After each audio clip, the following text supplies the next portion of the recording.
Welcome everyone to the Lawyers Committee and the Truth Action Project program. Today's program is called Recognizing and Pushing Back the Post 9/11 Police State. Our next speaker is William Jacoby, attorney. Bill is a member of the Board of Directors of the Lawyers Committee. He's an attorney and admitted to the bar in New York, now retired. He has worked mostly in the management positions in the nonprofit, public, and private sectors. He has an M.P.A. degree from the University of Pittsburgh and a J.D. from Duquesne Law School, and a B.A. in the government from Dartmouth College. Bill is going to talk to us about pushing back beyond the courtroom. Bill Jacoby. Good to be here. Thank you, everybody, for your remarks up till now. I'm going to try to take a slightly different tack here, address something that people haven't said too much, but seems to me to be a very obvious subject for conversation. I'd like to change the focus from what we know about 9/11 to what we as citizens are called upon to do about it, which always seems to elicit a little bit more silence than the discussion of what the government is doing wrong. But I think we can summarize some of the important points, some very important points made today in one sentence, that 9/11 marked a major ascendancy, a major step up, you might say, of the national security state. It was an opportunity to use officially sanctioned mass murder to launch a 20-year war. We learned from 9/11 that secret bioweapons can be used to murder U.S. senators and intimidate Congress. We learned that the mass media, we knew this before, but not only didn't question or investigate 9/11, they collaborated in suppressing dissent. And we learned that mind control can be used to stifle effective public opposition to political murder and war. And I think as we listen more about the anthrax findings of our Lawyers Committee, we observe that our justice system has not initiated any real inquiry into any of the myriad spin-off crimes of 9/11, and in fact may have been a part of covering up those crimes. So that's a pretty rapid and perhaps overgeneralizing summary, but I don't think so. I think it leads me to say that I think we can infer that 9/11 is a window into the national security state. I think we can infer reasonably that the 9/11 accountability requires overcoming, in some sense, the national security state. And given what we know about the strength of the national security state, it means that neutralizing the national security state is an objective which in many ways transcends 9/11. 9/11 is a window into it, but it's a window that looks two ways. So I come back to the question, what are we called upon to do? And the we means really all of us on this call. If you were going to take from my option A, you wouldn't be on this call, but it's open to all American citizens. You can avert your gaze, you can spend life smelling the flowers. We can get angry and we can take symbolic or unstrategic action, or we can support the efforts of those few who are active with our money. And I certainly think we should be doing that. It's incumbent on all of us to support the work of the Lawyers Committee and the other organizations working in this field. But it seems to me we also have to think about organizing to resist effectively. It's the most difficult choice. It demands the most of us, but I think it's the most necessary for good to prevail. And the act of organizing with others to resist the kind of tyranny that we see encroaching upon our lives, the act of resisting that way is the path which most honors life, the gift of life that we have. So my talk is really those three words. We must organize. It seems to me it's the most obvious thing that we should all realize, and yet I'm continually struck by how small a part of our lives and our thinking goes into it. Perhaps it's because the truths which have been underlined by our other speakers, while they're obvious when they restate them, don't seem obvious to us as we go about our daily lives. But we have to organize because ultimately resistance without organizing is impossible. Don't get me wrong, I'm a member of the Lawyers Committee. I totally support everything we're doing, and it's essential that we be doing what the Lawyers Group and others are doing. But without an organized civil society behind them, the odds are not great, because we've seen how much infiltration the national security state has into our legal system in our Justice Department. That's why we're suing them, as someone pointed out before. So resistance without organizing is impossible, but successful resistance is possible if it's well organized. And that's why we have something called the Truth Action Project. It's organizing to resist effectively. And we don't think that's an easy job. It requires a lot of skills that I found were not really highly visible in the 9/11 Truth movement amongst volunteers. And so we've been gathering new volunteers with some of those skills, but we still need more. And this is a call to those of you who have those skills and want to provide them. But in order for organizing to resist effectively to be effective, we have to grow to a very large scale. We will need hundreds of local action groups, cells, if you will. We'll have to attract the kinds of volunteers who can manage other volunteers, because we would need to have a political presence really in all congressional districts. We have to be able to manage the growth of an organization. That was something that hurt Truth Action Project in its beginning. We had many people rallying to our petition, but we found we didn't have the core group that could actively put them together in projects. We have to have internal procedures to resist the opposition which has come to past movements of our type. We have to generate and project a unifying narrative, because we have to attract a much larger audience than those who are active within the 9/11 Truth movement. And we can, and some of the talks today point to that much greater audience of people we have who are concerned about liberty and just maintaining liberty and the freedoms that we were granted under the Constitution, or that were fought for under the Constitution. We have to learn to have volunteers who can help us fully utilize alternative media. We have to be able to train and produce more democratic leaders so that we can have a democratic presence in all of our congressional districts. I'm thinking of Ralph Nader's book that said that 700 activists in each congressional district would be enough to tip the whole Congress if progressives and libertarians work together, and everybody in between and outside those parameters as well. We have to have an organization that models democratic processes, because if you think long and hard about it, we can't totally blame government for this. We can blame them, but we can blame them because we let it happen. And we have to be developing and demonstrating and reasserting our ability to run a democratic process. And how much education are our kids getting in civics these days?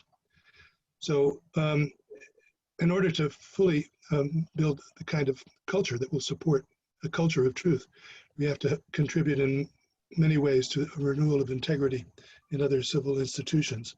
And all of this work is really needed in order to lead to political change, because basically 9/11 could happen because somebody had the power to make it happen, and other people didn't have the power to stop it. So TAP is growing in its activities, particularly in recent months, as we've added many new volunteers, many of them thankfully younger than myself, which is a great boon. We have many activities underway and others that are planned, which need more volunteers like yourselves out there in the audience to come on board. I see something like several hundred people listening to this. I'd say that within that group are the 3 to 5 to 10 more people that we need to really start having a national impact with our organizing activities. But we have developed a model truth action booth, which supports the Lawyers Committee activity with a great deal of information. That's one of our main activities. We aim to create and have been allying with truth action groups around the country. We are developing our capacity to do Zoomcasts. This is our second one. We have, of course, a website and newsletter going back a much longer time. We have a strong social media team.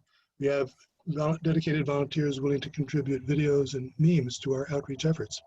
We need to do more. I'm going to introduce in a moment the project leader for our upcoming podcast program. We need to really ramp up our media outreach. We have a very innovative program brought to us by one of our newer board members. I call it Truth Coin.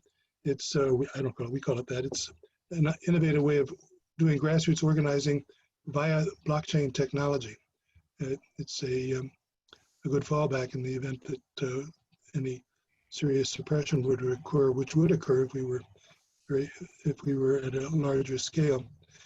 We need to develop a truth legislative agenda, an agenda of legislative reforms which cross party lines, ideological lines that can serve as a basis for political action at a later stage. We need to build our local organizations, our local grassroots groups into state and regional committees. We need to interview, and this is something we've made progress on recently, interview everyone who expresses interest in working with us to see how they can help us in ways which are practical and exciting for them, as well as useful for us in our strategic planning. We have to train and develop leaders. We have to build alliances. So all of these are things which we need more help to do, and I think they're part of organizing in order to resist. We try to draw a distinction between mere activism and strategic activism. We don't really believe in action for action's sake alone, even though our motto really is truth demands action. We believe that. But it's not action that just responds to the activist need that makes us feel good alone.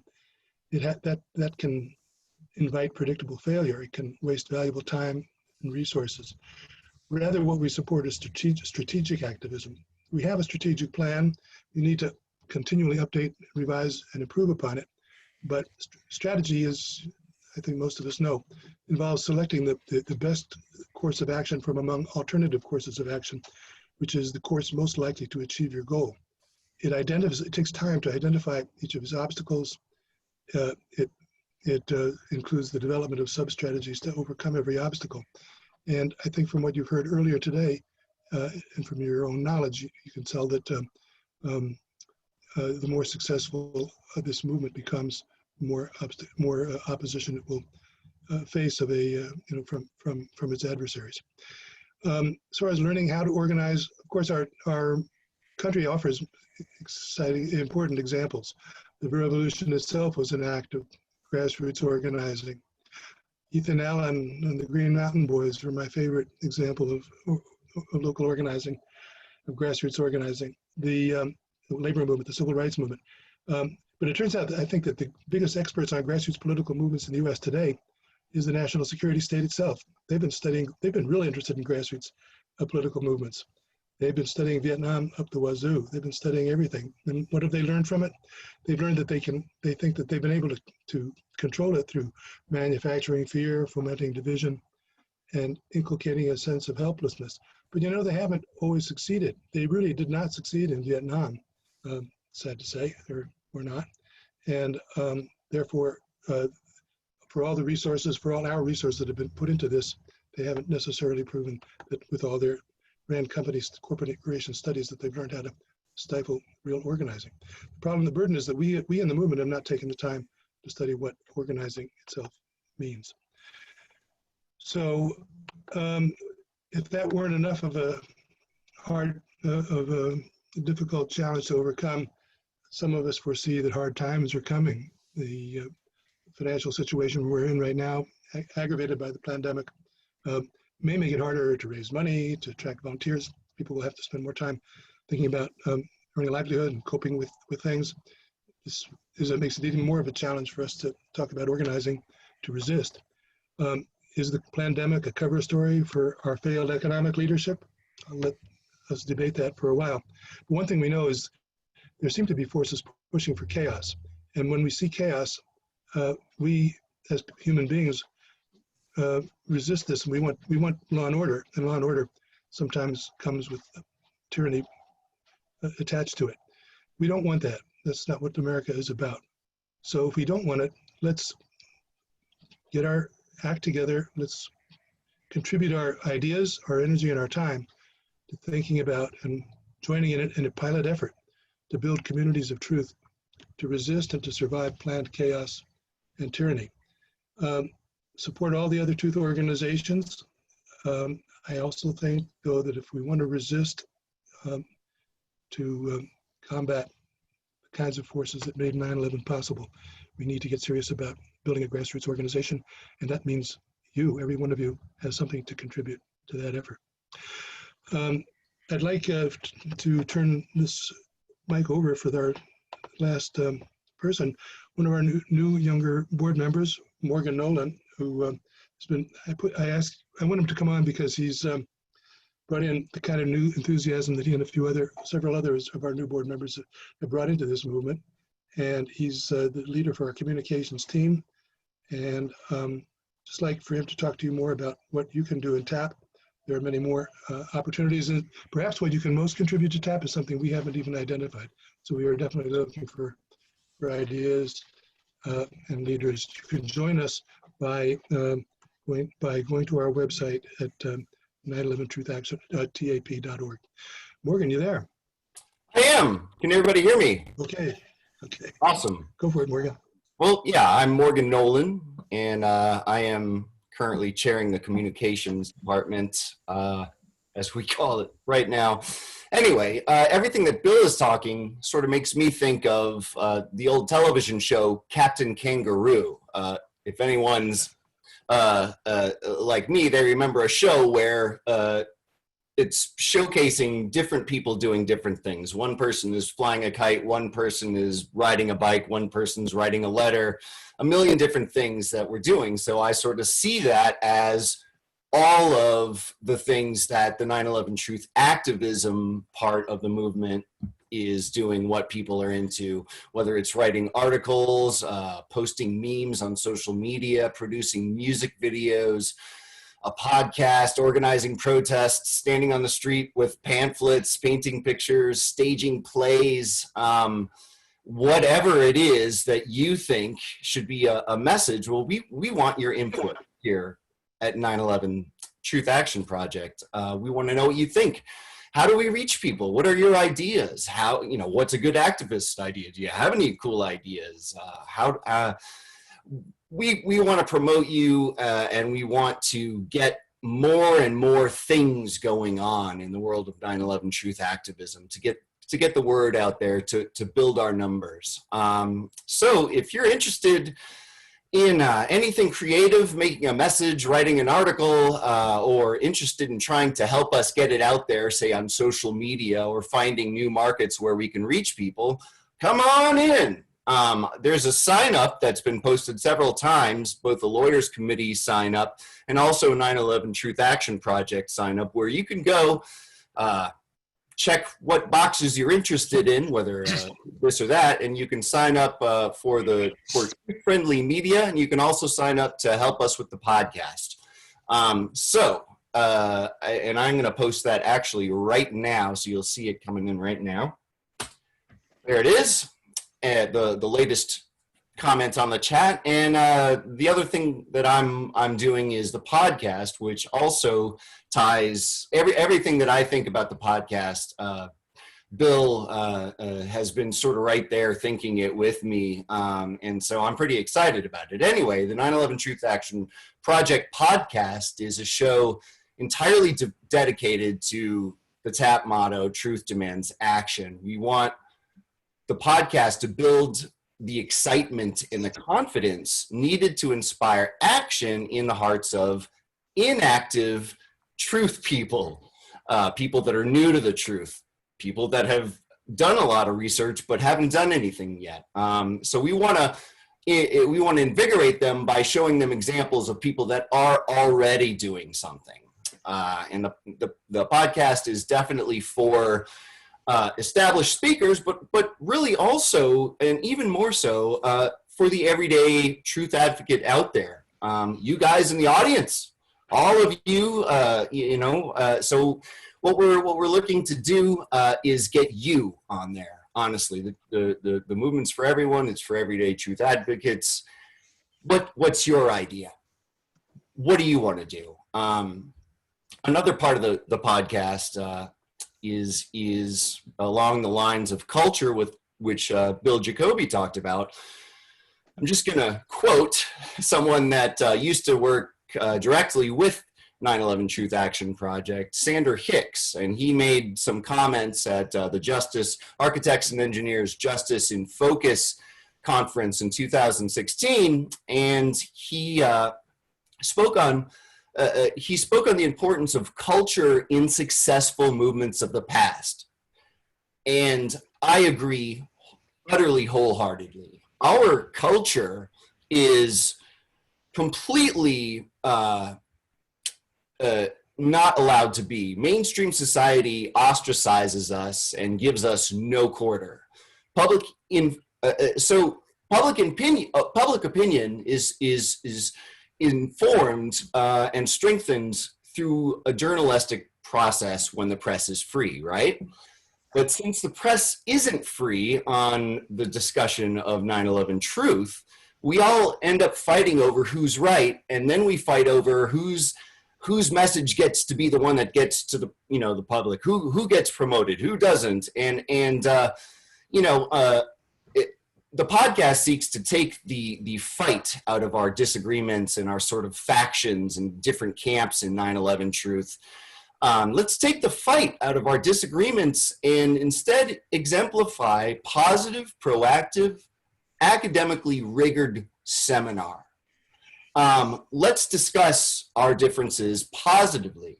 This is going to help everyday people out there become more open-minded while more shrewd. And let's face it, it's okay to be wrong. It's okay to think this or to think that, or what we need to do is take the learning process back in the movement. And so in order to do that, we need to showcase adults talking in professional, positive, proactive ways that allow people to learn instead of feeling like they have to pick one side or the other. We need a safe place where we can unify, learn, and also affirm our identity and right to exist as 9/11 truth advocates. The podcast is ultimately also a place where friends are made and people can get to know each other, sojourn, commiserate, laugh, cry, share 9/11 stories about Thanksgiving. Let's get to know each other. Let's we can disagree, but let's be good about it. Let's be positive, and let's create a better road for those that are new coming into 9/11 truth, so that they can learn without being afraid of being wrong. And that does it. Please go check out those links that have been posted. Sign up on our website. Sign up on the Lawyers Committee website. And that's all I've got. Thank you. Okay, Morgan, thank you very much.